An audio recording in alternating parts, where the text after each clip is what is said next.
Hi, everybody. I'd like to introduce myself. I am Katie Miller and I'm the GCSE Psychology here at WQE.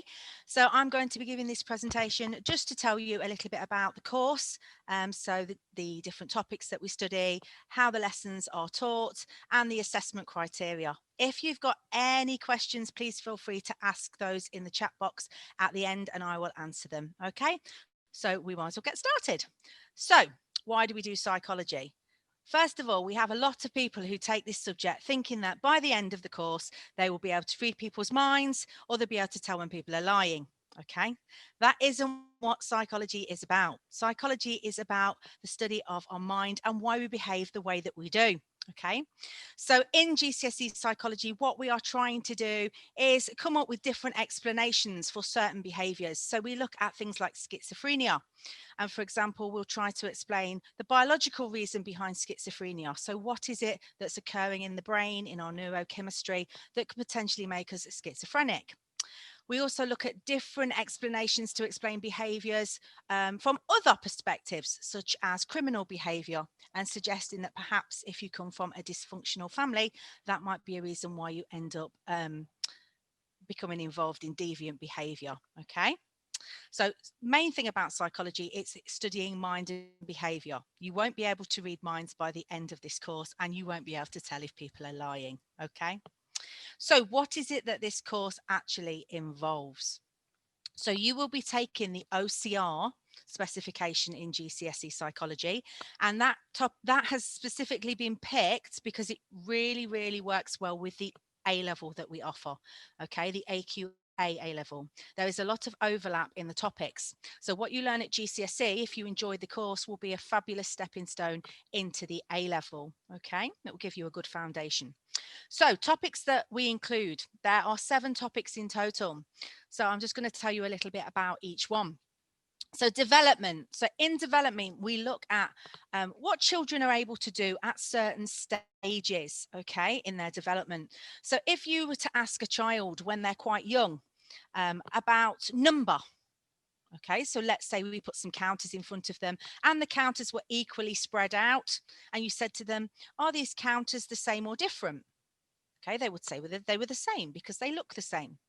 If, however, you moved one row of those counters and spread them further out, and there were still 5 counters in each row, they would suddenly turn around and say they were different, even though they can count that there are 5 counters in each row. So why is that? So we'll look at a child's brain development and that age and see why they don't have the ability to conserve, okay? And when a child actually has the innate capability of being able to conserve, okay? We then apply that to education. So we'll look at somebody called Piaget, and Piaget actually told the Education Board in England about what children are capable of doing at certain ages. And he helped to influence, for example, what you're taught in maths. So there's no way in any maths lesson you'll be taught about volume or mass before the age of 7, and we'll explain why. We also look at crime. Okay, one of the students' most enjoyed topics. So we look at how do you measure crime, because not all crimes that are committed are reported. Okay, so how do you do that statistically? We'll also look at what makes you predisposed to be a criminal. So it might be down to your personality. So is it possible that if you are an extrovert and you're really outgoing and really sociable, that you might be more likely to commit crimes than somebody who is an introvert and who's quite quiet? Okay, so we'll look at that. And we also look at forms of punishment. Is it always the best thing to punish a criminal? Or is there other forms of justice that we could do in order to rehabilitate them so they're less likely to reoffend? Okay. Another topic we look at that students always like because they can relate it to their personal experience is social influence. In social influence, we look at things like obedience. So why is it you might obey your classroom teacher, but if somebody was just walking down the corridor and asked you to pick up a piece of litter that somebody had dropped on the floor, you might completely ignore them if you don't recognize them as being a legitimate authority figure. We also look at things like conformity. So why is it if your friends want to do something that you're not particularly interested in, you'll still go along and do it? Okay. Is it because you don't want to be left out? Okay. So we try and study things looking at social dynamics of groups. Okay. If you're involved, for example, you're at a football match and there are people shouting and chanting, will you go along with that? Might you partake in antisocial behavior? Might you start throwing things at the footballers on the pitch? Okay. What might make you aggressive if you are part of that crowd? Okay. So they are three of the topics that we look at. We also study sleep and dreaming, another one of the students' favorites. So we look at why some people have real trouble in sleeping. So there are different types of insomnia, and we look at those and how we can try and help people to sleep. So are there treatments? Are there things we can do before we go to bed that will help us have a better night's sleep and prevent us from waking up and having a disturbed and disrupted night's sleep? Okay. We will also look at the sleep-wake cycle. So there are stages of sleep and we only dream in certain stages of sleep. So which stages are they and how do we know we're dreaming? We take an in-depth look at certain dreams as well, and we have a look at dream analysis. So in particular, the Wolfman case study. So we'll look to see what the actual latent content of a dream is. So what is the underlying meaning of a dream? It's not necessarily what you think the dream is about. A topic that we're studying at the moment with my students is memory. So today we've been watching the case of Clive Waring, and this is a man who had damage to part of his brain, which you'll learn about different parts of the brain and what memories they're linked to. And he only had a 7-second memory. He could not retain information for longer than 7 seconds. Any information that went in went immediately out. Okay, so when somebody would come to visit him, he would forget as soon as they'd left that they'd ever been. Okay, so what are the explanations behind that? Why was he suffering from such dense amnesia? We will also look at eyewitness testimony and reconstructive memory. So is it possible for somebody to ask you a leading question to make you believe something that never really happened and implant a false memory into your head? Okay, so imagine you had witnessed a robbery and a police officer said to you, was the man wearing a black jacket? That is a leading question because he's already assumed that you think it was a man and that the jacket was black. So it might make you remember things inaccurately and distort your perception. So when you give an answer to the police in an interview, you might turn around and say, yeah, it was a man and he had a black jacket on, when actually you didn't. So we'll look into why your memory plays tricks on you. Okay. A topic that students really like is psychological problems. So what is normal? Okay, how do we decide who's normal and who's abnormal? Yeah, there's always contention with that. So we'll look at the different explanations behind that. And we'll also look at trying to explain the causes of depression and schizophrenia. And when we've looked at the explanations, what treatments have been made available due to those explanations to help people who are suffering from depression and schizophrenia. The final topic is research methods. Now, this is covered across both exam papers because it's fundamentals to psychology. It's really, really important. And research methods, you will get the opportunity to conduct your own piece of research after you've learned about the different methods that psychologists use. So you'll learn about experiments, observations, interviews, case studies, correlations, and then you'll be allowed to go off and perform your own. You can make your own experiment, pick your sample, get them to do a memory test, for example, or whatever it is you want to do, or something that's taken your interest in the course, and then you'll analyze your data and you'll come up with bar charts or scatter graphs for that data and give conclusions. Did the findings support your aim and hypothesis? So while we're looking at this, you must be very aware that you have to be an all-rounder to study GCSE psychology. There are extended questions, okay? So you need good English skills. There will also be maths in the research methods. They can ask you about ratios, percentages, fractions. But you'll also need to have a good background in science, okay? Because there is a lot of biology in psychology. So I'm just letting you know those three things are really important, okay? So what kind of skills do you develop? The skills that you can develop whilst taking psychology are really useful if you go on to do A-levels, not just for psychology, but for most subjects, in particular those that are essay based. So for example, knowledge and understanding will really help with subjects like sociology and law as well. So it's learning about studies and theories in depth, but also in breadth. So you'll be able to talk about a study in lots of detail or summarize the study, okay? Just talking about its key features. You'll also be able to apply your knowledge. Okay, so application skills. So what will happen with that is you're given a scenario. So you're not just learning things for the sake of learning things. They'll give you a scenario about a person that has a specific behavior or they've been involved in a specific incident.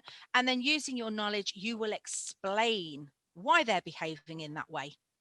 Okay. That's also quite useful for law again, for sociology. Some students have actually said it's been quite helpful for business as well, because with application in memory, we talk about advertising, okay, which is covered in business studies. The third skill that you'll learn is analysis. Now, this is useful in any A level. In all A levels, you are asked to compare and contrast. You're asked to balance up good points against bad points. Outweigh, for example, do the strengths outweigh the weaknesses of that theory? Okay, so you're having to be analytical and evaluate. Okay, if you're good at debating, you should be good at AO3. Okay, so they are the skills you will learn, which are transferable to your A levels as well.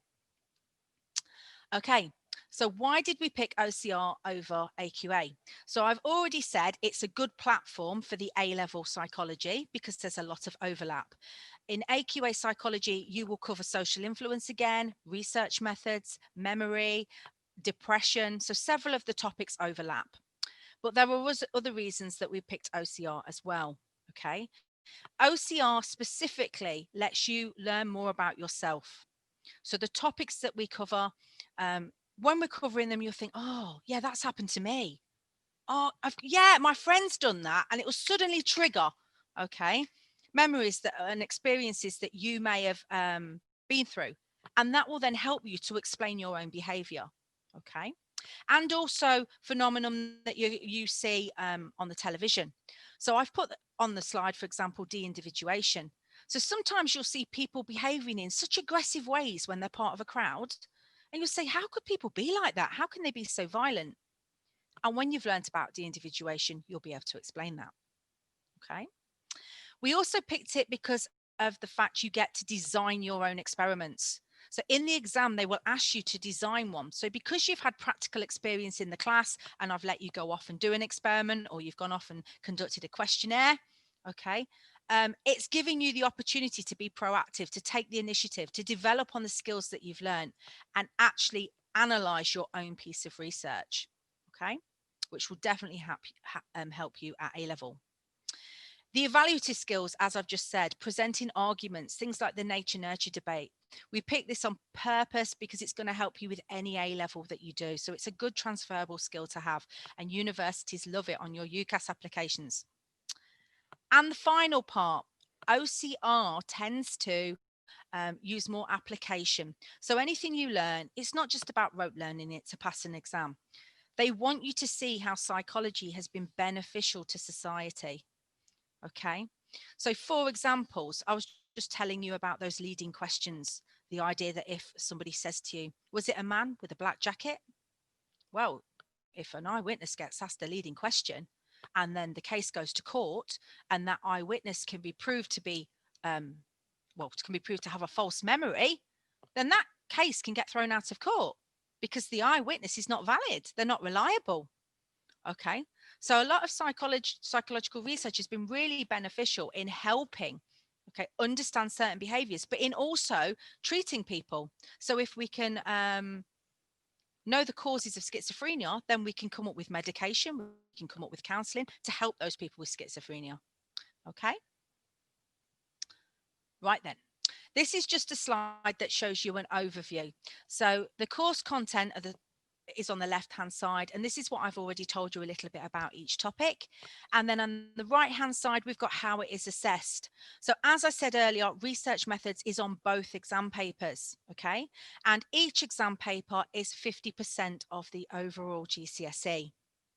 So you have paper 1 and you have paper 2.